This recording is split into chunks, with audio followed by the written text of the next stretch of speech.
make sure that we have the direction from the visionaries on what we need to do. And I believe by faith that we'll be obedient. Well, he showed you. I want to give you a gift tonight that has forever transformed my life.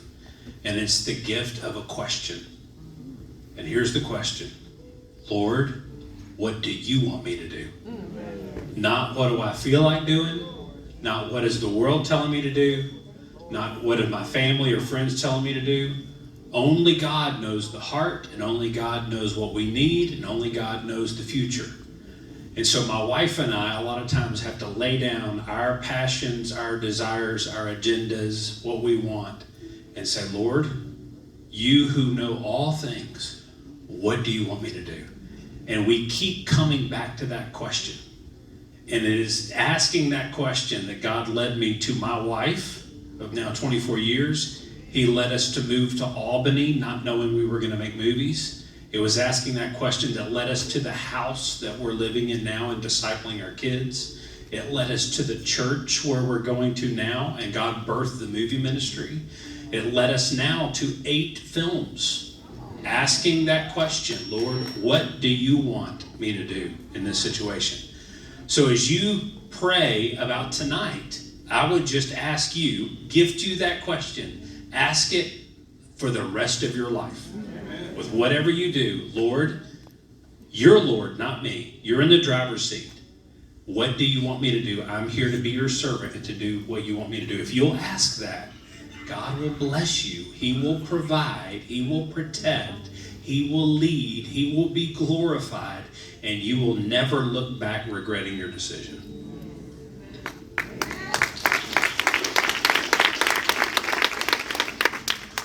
I don't know your situation, but I know some of you are in a situation that's very, very difficult, whether it's a relationship, a marriage, friction between relatives, or your children. I have 6 children of my own, and you may think, oh, this opportunity is dead, or I don't know what direction to go. I will tell you this. I wanted to make movies my whole life, but I wanted to do it the way of Hollywood, and the Lord would not open that door for me.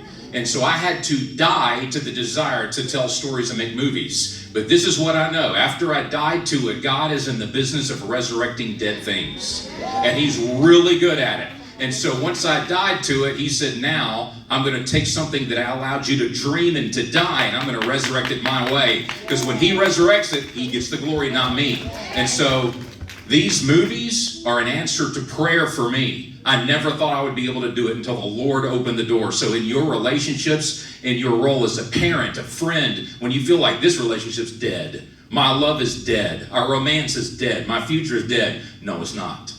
It is not. You say, God, you are in the business of resurrecting dead things. If I need to get rid of it, then let God take it from you. It's better for you. But if it has life in your future, let God resurrect it back up and do what only He can do. Because when He does it, there's power with it, there's purpose with it, there's a future with it.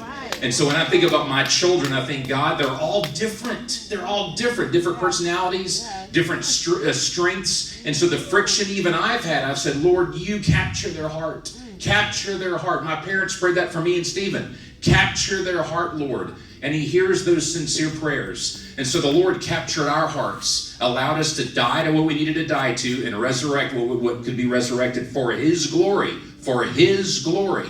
And so the relationships, my kids now are getting older. They're getting into marrying age. That's nervous for a parent.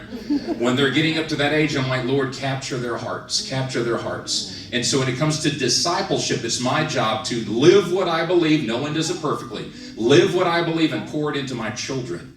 And so I just encourage you, no doubt. And let me ask, was there anybody that came to mind while you're watching this movie saying I could be poured into their lives? All right, so dozen hands go up. So it starts with that. Lord, put somebody on my heart, or I need to be discipled. When you are open to being discipled, or you're moved to disciple someone else, man, that's a move in the right direction. So the Lord convicted me making this movie. He convicted me. So when people say, you're very kind to say visionary, but I would say, no, we ask God, what do you want us to do? Like Stephen said, and he said, you're going to go the discipleship route. And I'm going to admit this to you real quick. I'm in every other Kendrick Brothers movie that we did. Courageous and Facing the Giants and War Room. So I'm writing myself into the movie, and the Lord said, Alex, this one's about denying yourself, taking up your cross, and following me. Take yourself out of the movie. And I was like, what? Yep. And I'm writing it, and the Lord said, you deny yourself first, and you follow me and watch what I do. So this is what I heard the Lord say. Present the story and get out of the way. That's right. So if the Lord tells you to do that, obey the Lord. And I'm watching him do things, even being here tonight with you, I'm watching him do things I cannot do. But when the Lord's in control, so he resurrected our desire to make movies, and when he's in charge of it, I'm happy to get out of the way. So I'm just saying, die to yourself and honor the Lord and watch what he does and follow Jesus. Thank you for having us here. It is a blessing.